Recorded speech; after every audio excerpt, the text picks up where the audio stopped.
नमस्कार दोस्तों, बहुत बहुत स्वागत है आप सभी का आज के एक और नए क्लास में। आज की क्लास में मैं आप सभी को हिंदी के मेजर पेपर 5 का पार्ट 4 कराने वाली हूं, जिसमें हम केदारनाथ अग्रवाल जी की बहुत ही सुंदर रचना जिसका नाम है खेत का दृश्य, इसके बारे में हम पढ़ने वाले हैं। तो चलिए हम क्लास की शुरुआत करते हैं। क्लास की शुरुआत करने से पहले मैं आप सभी को बता दूँ कि यह वीडियो जो है बिहार यूनिवर्सिटी के सभी स्टूडेंट्स के लिए है, जिनका सेशन 23 से 27 है और जिनका मेजर पेपर हिंदी है। तो चलिए हम शुरुआत करते हैं। तो सबसे पहले देखिए, कविता है आपकी, आसमान की ओढ़नी ओढ़े धानी पहने फसल घंघरिया, राधा बनकर धरती नाची नाचा हंसमुख कृषक सांवरिया।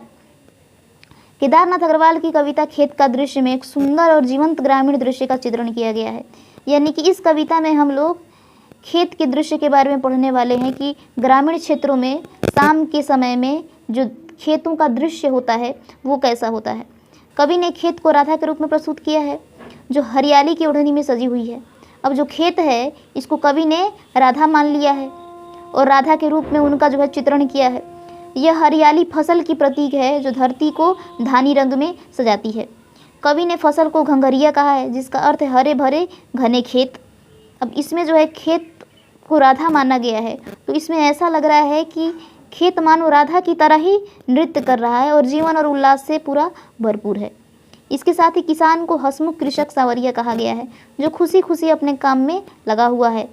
खेत और किसान का यह मिलन धरती की उपजाऊ शक्ति और किसान के परिश्रम का उत्सव है।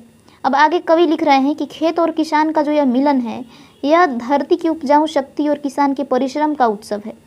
कविता में किसान और धरती के बीच में एक बहुत ही गहरा संबंध दिखाया गया है, जहाँ धरती माँ राधा की तरह सजी हुई है और किसान उसका प्रेमी कृष्ण दोनों एक साथ प्रकृति के इस दृश्य में आनंदित होकर झूम रहे हैं। यानी कि कहने का अर्थ ये है कि जो खेत है, जो धरती है, वो माँ राधा की तरह सजी हुई है और किसान जो है वो उसी का प्रेमी, यानी कि किसान को कृष्ण कहा जा रहा है।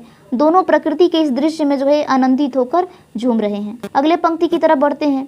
तो अगला पंक्ति है आपका, माती थाप हवा की पड़ती, पेड़ों की बज रही दुलकिया, जी भर फाग पखेरू गाते, दर की रस की राग गगरिया।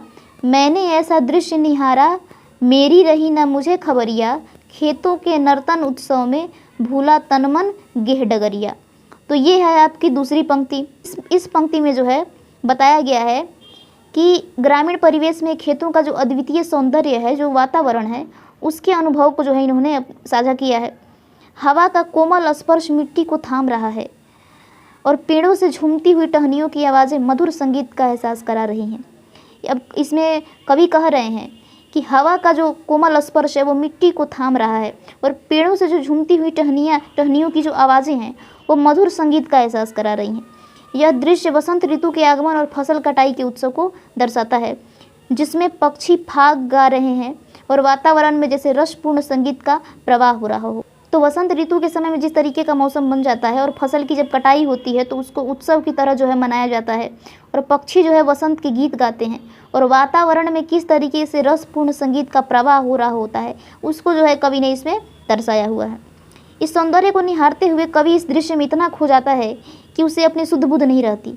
खेतों के इस नृत्य उत्सव में उसका तन मन इस कदर डूब जाता है कि उसे अपने घर गृहस्थी की भी कोई चिंता नहीं रहती।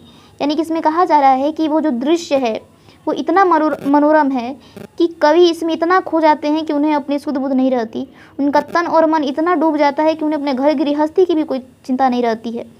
कविता में कवि ने प्रकृति के साथ मानव के घनिष्ठ संबंध को दर्शाया है कि कैसे यह प्राकृतिक सौंदर्य मनुष्य को अपनी दुनिया में खो जाने को प्रेरित करता है, जहाँ केवल आनंद प्रेम और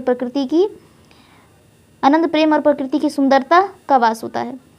तो इसमें जो है कविता में कवि ने जो है प्रकृति के साथ मानव के संबंध को भी दर्शाया हुआ है कि मानव किस तरीके से प्राकृतिक सौंदर्य में डूब जाता है और जो प्रकृति का ये सौंदर्य है मनुष्य को अपनी दुनिया में खो जाने पर विवश कर देता है, जहाँ उसे केवल आनंद प्रेम और सुंदरता की अनुभूति होती है।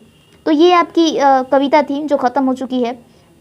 अगले वीडियो में मैं आप सभी को अगले कविता के बारे में पढ़ाऊँगी।